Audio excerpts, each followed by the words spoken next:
HMPV virus के खतरे को लेकर गुरुग्राम का स्वास्थ्य विभाग पूरी तरह से तैयार है।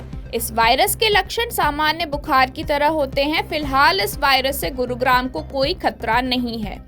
स्वास्थ्य विभाग का कहना है कि इस वायरस को लेकर पैनिक होने की जरूरत नहीं है।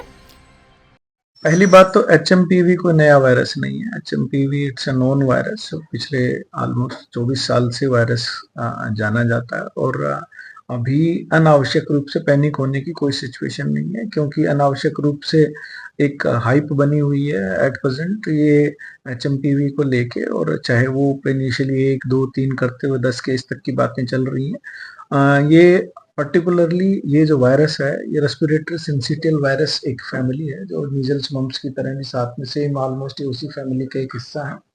और ये मेजोरिटी एचएमपीवी ज़्यादातर बच्चों में होता है। 5 साल तक मेजोरिटी ऑफ जो हमारी पॉपुलेशन होती है वो इसको एक्सपोज हो जाती है। यूजुअली फर्स्ट इन्फेक्शन में आपको कॉमन कोल्ड की तरह या कोई कॉम्प्लिकेशंस, अगर मैं बात करूं बाद में हम करेंगे तो वो संभव है। उसके बाद यूजुअली हमें इम्यूनिटी इससे मिल जाती है। मैं आपको बहुत क्लियर बताना चाहूँगा कि 5 साल तक के ज़्यादातर बच्चों में खास करके जो निमोनाइटिस या इन्फेक्शन या कोई भी कोल्ड का या इस किस्म का इन्फेक्शन होता है, उसमें 10 से 12% में तो एचएमपीवी पिछले ऑलमोस्ट 20-25 साल से ये इन्फेक्शन कर रहा है, यानी 2001 से। तो ऐसा कुछ नहीं है कि कोई नया वायरस है। और एक बार फिर मैं बताऊंगा, खास करके जो छोटे बच्चे हैं जो पहले 1 साल के हैं उनको ये ज़्यादातर इन्फेक्ट करता है, और उसमें भी पहले 6 मंथ में मैक्सिमम इन्फेक्ट करता है। यूजुअली ये सेल्फ लिमिटिंग डिजीज है और ज़्यादातर बच्चे ठीक हो जाते हैं। कुछ ऐसे हैं जिनको ब्रोंकोलाइटिस, ब्रोंकाइटिस या निमोनाइटिस हो सकती है ये complication. Otherwise usually self limiting disease है। 5 to 7 डेज मैक्सिमम जो है ये आपका सिम्टम्स इंप्रूव हो जाते हैं।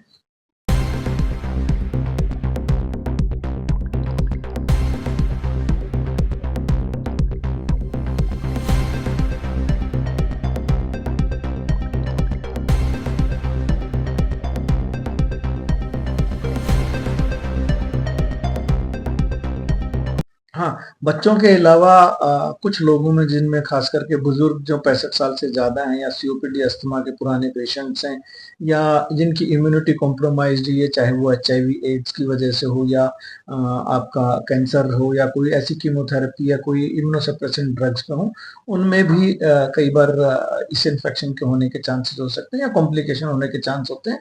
अदरवाइज ये एक सेल्फ लिमिटिंग डिजीज है और इसके सिम्टम्स ऑलमोस्ट कॉमन कोल्ड की तरह होते हैं, जिसको जैसे बिल्कुल कॉमन कोल्ड में जैसे होता है खांसी, जुकाम, सांस लेने में तकलीफ, बुखार, सर दर्द या रैश, ये भी सेम सिम्टम्स इसमें हैं।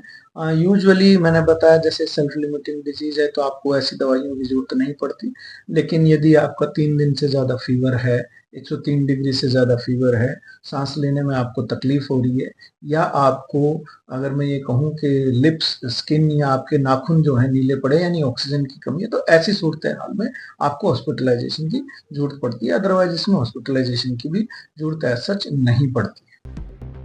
स्वास्थ्य विभाग के अनुसार बच्चे इसकी चपेट में जल्दी आते हैं, इसलिए सावधानी बरतें। यदि कोई व्यक्ति इससे संक्रमित होता है तो उसे तुरंत अस्पताल ले जाना चाहिए। वायरस से बचाव के लिए भीड़ से दूरी रखनी चाहिए।